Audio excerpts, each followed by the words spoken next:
He was sparring this big boy, A heavyweight. heavyweight boy, and Tank hit that nigga. He hit him so hard that he was on the top of the rope just like this. It allowed Jake Paul's brother to be in there and be able to last with a smaller man, a smaller, older, greater fighter who's mostly was concentrating on defense more than just offense. Gervonta Davis is taking his training to an entirely new level as he goes head-to-head with heavyweight fighters during his sparring sessions ahead of his upcoming clash with Jake Paul. Davis isn't holding anything back. He's been matching strength with men much bigger than him, proving that his power translates across weight classes. One particular sparring session reportedly became so heated that the heavyweight opponent looked visibly shaken after Davis landed a devastating shot. It's clear that Tank isn't just preparing, he's testing his limits against the strongest opposition he can find. Oh, no, you're right. But tell people what happened. Man, I was about to spar. Before I was about to spar Tank, he was sparring this big boy, A heavyweight. heavyweight boy, and Tank hit that nigga. He hit him so hard that he was on the top of the rope just like this. Gervonta Tank Davis is once again turning heads, this time by pushing through intense sparring rounds against heavyweight boxers. Known for his explosive power in the lightweight and super lightweight divisions, Tank is showing that size doesn't restrict his strength. Recent footage captures him delivering precise, rapid combinations with accuracy and speed that keep even much larger fighters on alert. The way he controls the rhythm, slips punches, and counters with fluid combinations shows just how focused he is. Every movement proves that he's sharpening not just his power, but also his stamina, building the endurance needed to handle stronger, heavier opponents. That discipline will be vital when he steps into the ring with Jake Paul. Like you're playing pool with a short stick. Ball in between him. Ball in between him, Kev. Punch when he punch, Kev. Punch when he punch. Punch when he punch. Yep. They ain't stopped firing. We slowed down. Now we're going to commence firing again. That's what we do. We reload and come back. Yeah, you ain't got to get close, Tank, because you know you're scared to get close. Get close, Tank. Keep rolling, Kev. All the way down the road. Come to me, baby. Despite the clear size gap between Davis and his sparring partners, Tank continues to test himself against boxers who outweigh him by a wide margin. These sessions aren't about overpowering anyone. They're about precision and control. He's learning how to manage distance, dictate tempo, and maintain his signature explosiveness even when pressured by heavier fighters. According to his team, these sessions are designed to help him perfect angles, timing, and movement, all key elements to counter Jake Paul's unpredictable boxing style. Davis understands that Jake's biggest advantage is his size, so by regularly facing heavyweights in training, he's removing any intimidation factor before fight night. It's a strategy built on confidence and discipline, ensuring that when the bell rings, he'll be ready for anything. Here's a clip of Gervonta Tank Davis releasing footage of him training and sparring with the heavyweight ahead of his showdown with YouTube sensation turned professional boxer Jake Paul that's set to take place November 14th in Atlanta, Georgia at the State Farm Arena. Tank Davis is 5'4" and he weighs in at 135. His last fight, he actually was 133 pounds. Jake Paul is 6'1" with a 76-inch arm reach, and he weighed in at 199 pounds his last fight. And fight before that, he weighed in at 224 pounds. Gervonta Tank Davis has a 67-inch arm reach. This is why this fight has to be ruled an exhibition and not a real professional boxing match, because no boxing commission will sanction it. Let me know what y'all think about this. As you see, Tank Davis is using and working on movement. Let me know. I'm gone. Peace. Former UFC fighter and analyst Chael Sonnen has made it clear that Gervonta Davis carries the weight of boxing's reputation in this matchup. Sonnen noted that regardless of what Jake Paul has done to bring attention to the sport, it's now up to Tank to remind everyone what real boxing looks like. For Sonnen, this isn't just another fight. It's a statement. Davis's mission is to prove that skill, timing, and years of professional experience still matter more than internet fame and social media hype. Sonnen said confidently that Tank's goal is to shut down the circus atmosphere around Jake's career and let his fists speak for him.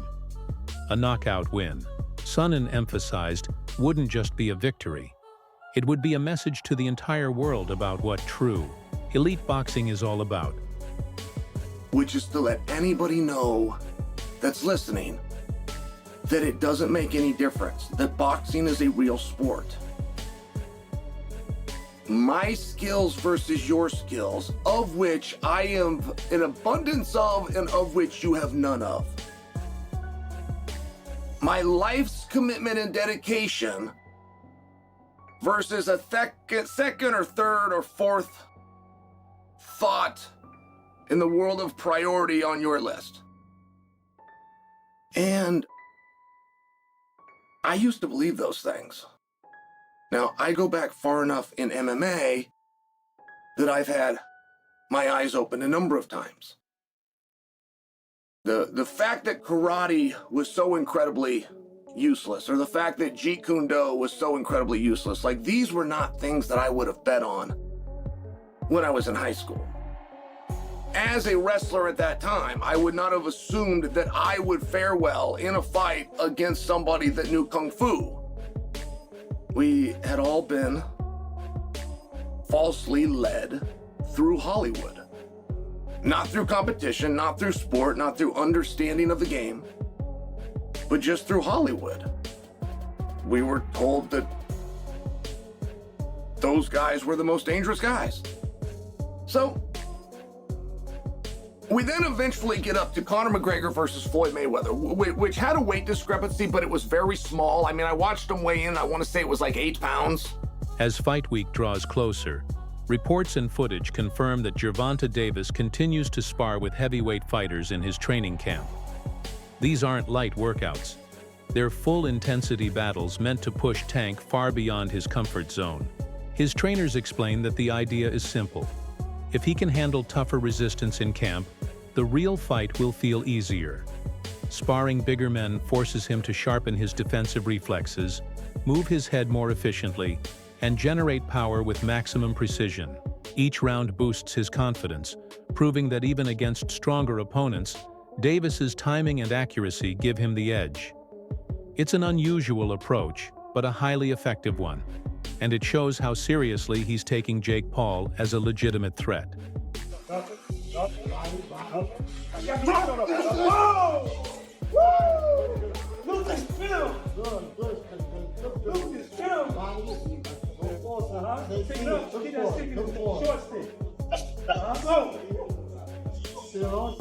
There you go.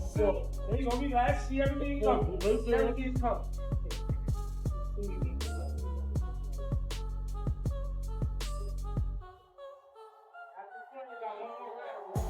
Renowned boxing trainer Teddy Atlas has also weighed in, calling Gervonta Davis one of the most powerful and skilled fighters in the sport today.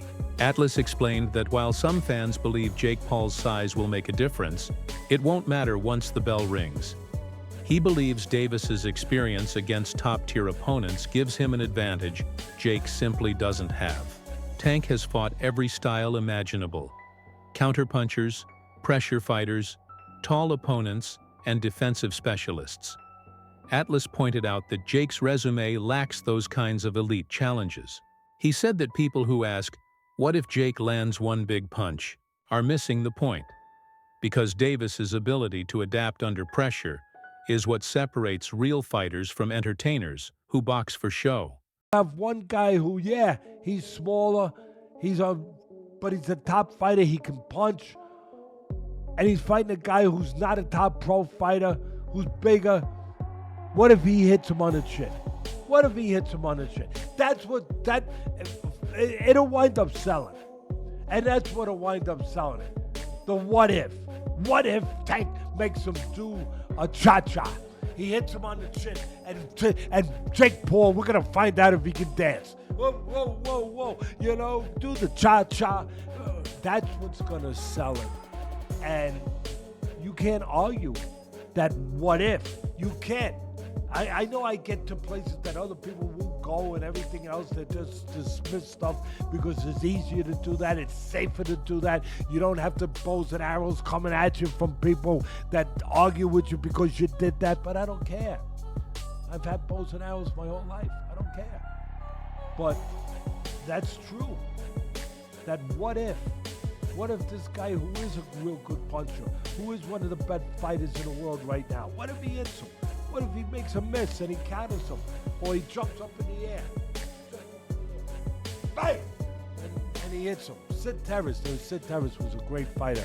No, not the 1700s, but years ago. And Cus D'Amato told me he loved Sid Terrace. He said, Teddy, he used to jump up in the air and hit you with 3 jabs. I said, whoa, man, Sid Terrace.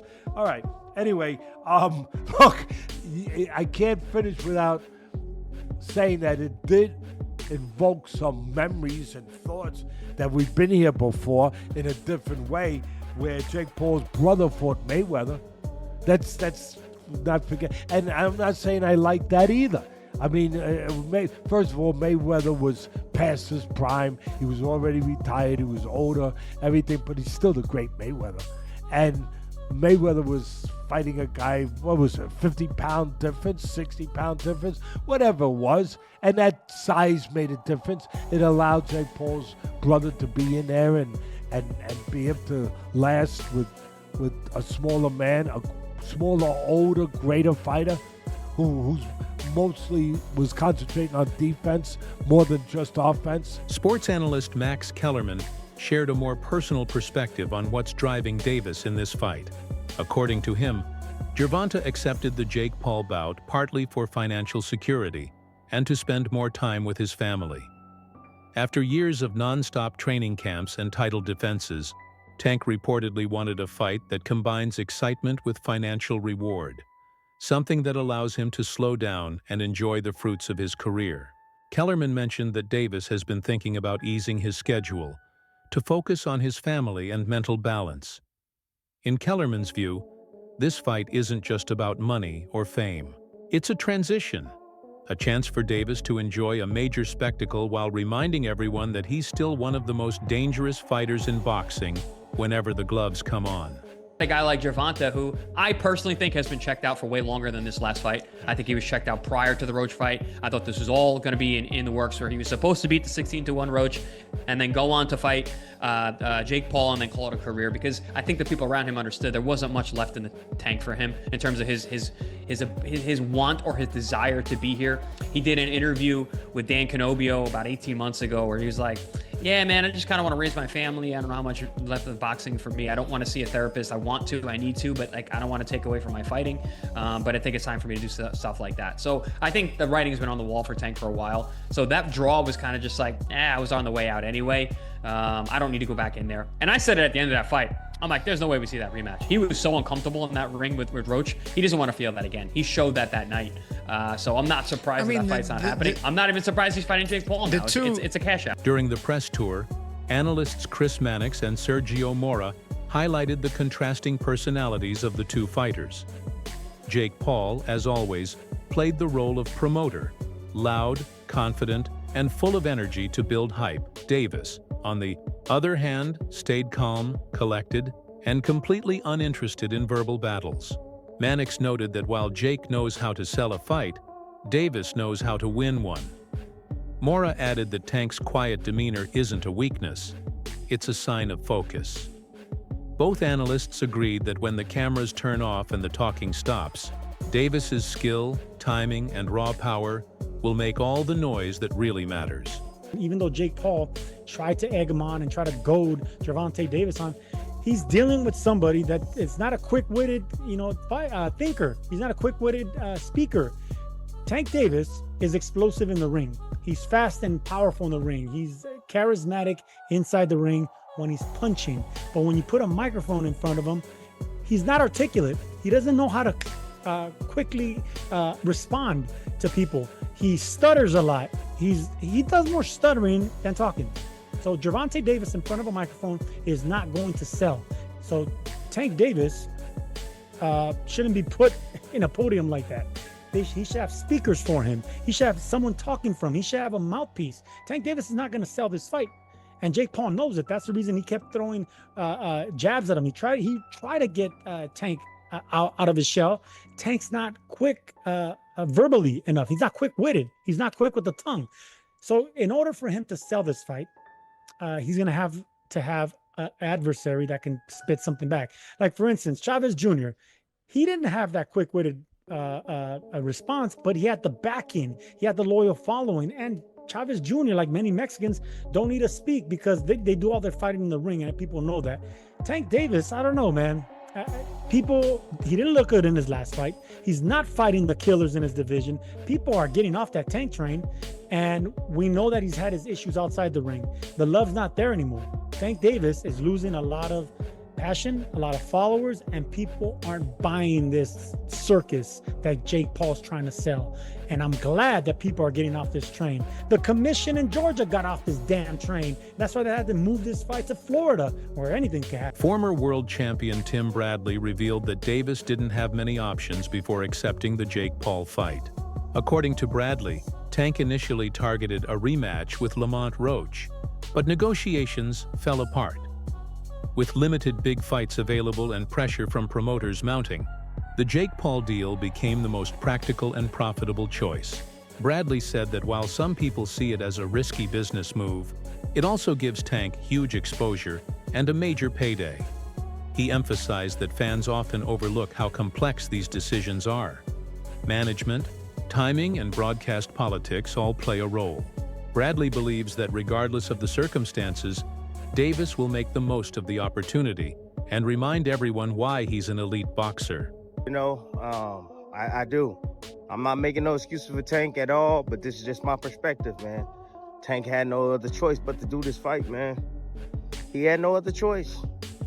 You know, he was in training for that Lamont Rose fight, and, you know, then the covers got pulled off, you know, and then this fight came about. You know, this is an inside thing, man. I swear, man, I'm telling y'all, this is an inside thing. You know, this is something that Al, PBC wanted Canelo to do, you know, because this is how they eat. This is how they gonna eat. This is how they gonna recoup, you know. As you know, PBC, they got no legs to stand on, man. You know, money going out, not enough money coming in. They got to spend their own bread. You know, for everything, you know, for everything. So, you know, they need money coming in.